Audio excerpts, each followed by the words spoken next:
Hawaii Air National Guard F-22s are deploying to an exercise in the Western Pacific that includes a large number, about 25, of the stealth fighters from Hawaii and Alaska that are a key part of the kick-down-the-door force for any possible conflict with China.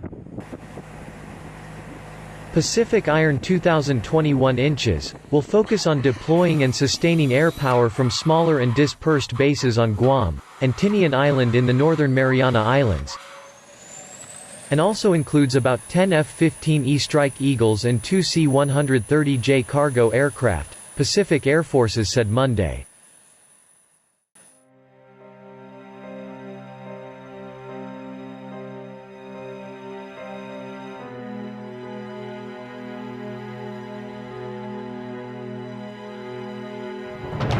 Retired Air Force Lieutenant General Dan Fig. Leaf, a former deputy commander of U.S. Pacific Command and now managing director of security consultancy Phase -1, said he's not aware of a previous exercise utilizing F-22s in such numbers. "I'm not in the Department of Defense anymore, so I have no insight into who's messaging whom specifically," Leaf said.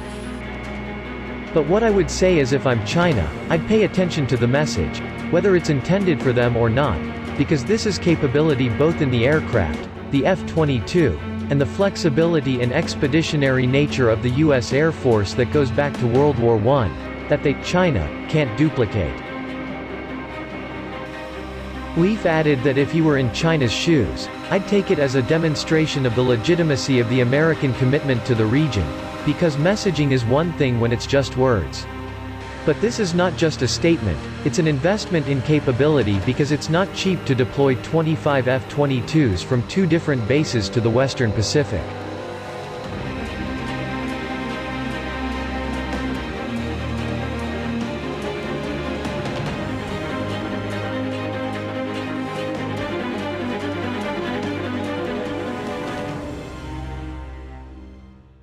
The exercise being held in July, Pacific Air Forces wasn't more specific, involves more than 35 aircraft and 800 personnel, and takes place at 3 airports on Guam and 1 on Tinian.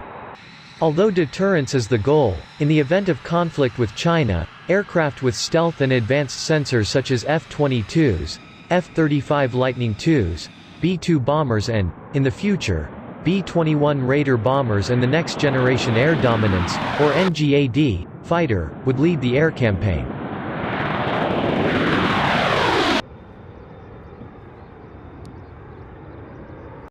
Once in the Western Pacific, those aircraft, and others, would have to avoid being targeted on the ground by an increasingly sophisticated array of missiles. Pacific Iron 2021 will focus on simulated combat flight operations using Agile Combat Employment, or ACE. Gen. Kenneth Wilsbach, commander of Pacific Air Forces headquartered at Joint Base Pearl Harbor-Hickam, said during a media briefing in June that instead of concentrating aircraft on large bases, ACE calls for dispersing forces to many hubs and spokes, so that you would be moving about between the hubs and spokes multiple times per day, multiple times per week. The strategy creates a targeting problem for any adversary because not only would they have to target the hubs, but they would also have to target the spokes, Wilsbach said, and that really dilutes the amount of firepower that they can put down on any one of those targets.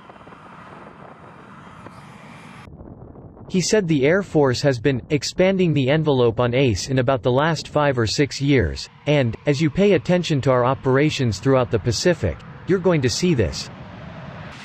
He added that, "We've pretty much looked at every piece of concrete in the region, and we've analyzed it and assessed it for possible use as places to operate to and operate from." The F-22 Raptor is an aircraft that China pays close attention to, meanwhile. The F-22 is a fundamentally unique airplane due to the unparalleled integration of stealth, sensor technology, processing power and unrivaled flight performance, retired Air Force Lieutenant General David Deptula and Douglas Berkey, executive director of the Mitchell Institute, said in a 2020 opinion piece in DefenseNews.com. "Adversaries respect the aircraft and that is precisely why they are regularly deployed as a signal of resolve," the pair wrote. "If conflict erupts, F-22s will be at the forefront of operations. The Air Force is looking at replacing the F-22 in the 2030s with the next-generation air dominance fighter, a demonstrator of which already has flown. Leaf, a former combat pilot with more than 3,600 flying hours, said if there was a great power conflict, and I was, through some stretch of the imagination, told I was going to participate in it as a fighter pilot, and I had any platform in the world to pick to employ, it would be the F-22. That would be his pick as of today, he noted.